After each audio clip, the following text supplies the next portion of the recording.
أعوذ بالله من الشيطان الرجيم بسم الله الرحمن الرحيم الحمد لله رب العالمين الصلاة والسلام على محمد وعلى آله وسلم انشاءاللہ آج ہم سورہ ہود کے چوتھے رکوع کا مطالعہ کریں گے۔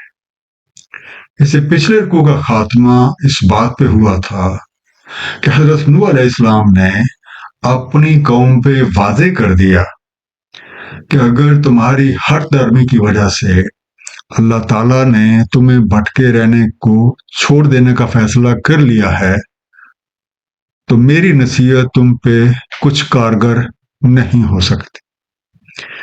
اب جب تم بذات خود حق کے طلبگار ہی نہیں تو تمہیں کوئی بات کیسے سمجھ آئے؟ لیکن یاد رکھو، ہم سب کو لوٹ کر اللہ تعالیٰ کے حضور پیش ہونا ہے اور اپنے اپنے اعمال کا حساب دینا ہے۔ اس دعا کے ساتھ کہ اللہ تعالیٰ ہم سب کو قرآن کریم کا صحیح مفہوم عطا فرمائیں، آئیے مطالعہ قرآن کا آغاز کرتے ہیں۔ سورہ ہود رکوع نمبر 4، جو کہ آیات 36 سے 49 پہ مشتمل ہے۔ بسم اللہ الرحمن الرحیم۔ وَأُوحِیَ إِلَىٰ نُوحٍ أَنَّهُ لَن يُؤْمِنَ مِن قَوْمِكَ إِلَّا مَن قَدْ آمَنَ، اور وحی کی گئی نوح علیہ السلام کی طرف کہ ہرگز نہیں ایمان لائے گا تمہاری قوم سے مگر جو کوئی ایمان لا چکا۔ فَلَا تَبْتَئِسْ بِمَا كَانُوا يَفْعَلُونَ، پس آپ نہ دل گرفتہ ہو اس سے جو افعال یہ کرتے ہیں۔ تبتئس، اس کا روپ کیا؟ پاس، با الف سین، کسی چیز کی بری حالت اور مستقبل میں اس کے سنگین انجام کا سوچ کر دل گرفتہ ہونا، ڈسٹریسڈ۔ اس رکوع میں بھی حضرت نوح علیہ السلام کی قوم سے متعلق حقائق کا بیان جاری ہے۔ آپ کی طرف یہ وحی کی گئی کہ اس قوم کی نافرمانی کی یہ حالت ہو چکی ہے کہ اب مزید کوئی بھی شخص ایمان لانے والا نہیں ہے، لہذا آپ ان لوگوں کی بدعمالیوں کے سنگین نتائج سے متعلق سوچ سوچ کے دل گرفتہ نہ ہو۔ وَأَصْنَعِ الْفُلْكَ بِأَعْيُنِنَا وَوَحْيِنَا، اور ایک کشتی بنائیں ہماری آنکھوں کے سامنے اور ہماری وحی کے مطابق۔ وَلَا تُخَاطِبْنِي فِي الَّذِينَ ظَلَمُوا إِنَّهُمْ مُغْرَقُونَ، اور نہ مجھے مخاطب کریں ظالموں کے بارے، بے شک یہ غرق کیے جانے والے ہیں۔ پہلا انڈرلائن لفظ اصنع، صنائی کریں، مرتب کریں، کنسٹرکٹ، بِأَعْيُنِنَا، ہماری نگاہوں میں رہ کے، ہماری آنکھوں کے سامنے، انڈر آئیز۔ تو خاطبنی، مجھے خطاب کرنا، مجھ سے بات کرنا، ایڈریس میں۔ رب کریم نے حضرت نوح علیہ السلام کو اپنی نگرانی میں وحی کے مطابق ایک کشتی تیار کرنے کا حکم دے دیا، اور ساتھ ہی یہ تلقین بھی فرما دی کہ جو لوگ ظالم ہو چکے ہیں ان کے بارے میں کوئی بات نہ کی جائے، ان سب کو پانی میں ڈبو کے غرق کر دیا جائے گا۔ اس طرح رب کریم نے حضرت نوح علیہ السلام کو ان کی قوم کے انجام سے پیشگی طور پہ آگاہ فرما دیا، اور ساتھ ہی اس سے محفوظ رہنے کا طریقہ بھی بتا دیا۔ وَيَصْنَعُ الْفُلْكَ، اور وہ کشتی بنانے لگے۔ وَكُلَّمَا مَرَّ عَلَيْهِ مَلَأٌ مِّن قَوْمِهِ سَخِرُوا مِنْهُ، اور جب بھی گزرتے ان کے پاس سے سرکردہ ان کی قوم سے، وہ تمسخر کرتے ان سے۔ قَالَ إِن تَسْخَرُوا مِنَّا فَإِنَّا نَسْخَرُ مِنْكُمْ كَمَا تَسْخَرُونَ، فرماتے اگر تم ہم سے تمسخر کرتے ہو تو ہم بھی تمسخر کریں گے تم سے جیسے تم تمسخر کر رہے ہو۔ چنانچہ حضرت نوح علیہ السلام نے اپنے رب کریم کے حکم کے مطابق کشتی بنانی شروع کر دی۔ جب بھی آپ کی قوم کے سردار آپ کے پاس سے گزرتے تو وہ کوئی نہ کوئی تمسخر کرتے،